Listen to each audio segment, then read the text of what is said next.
ticker symbol is OSTK. Overstock is showing very bullish signs.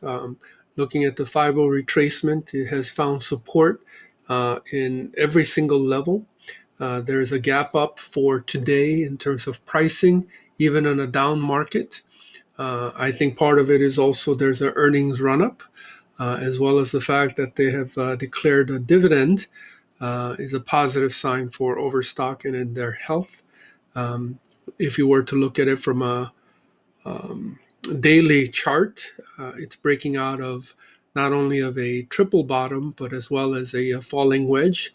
Um, and also looking at the actual indicators, we do have a buy signal showing that showed up yesterday, and then today with the follow through, what we're seeing is um, 8 confirmations in regards to the buy signal being a perfect location to get in on Overstock. So February 3rd is the earnings period.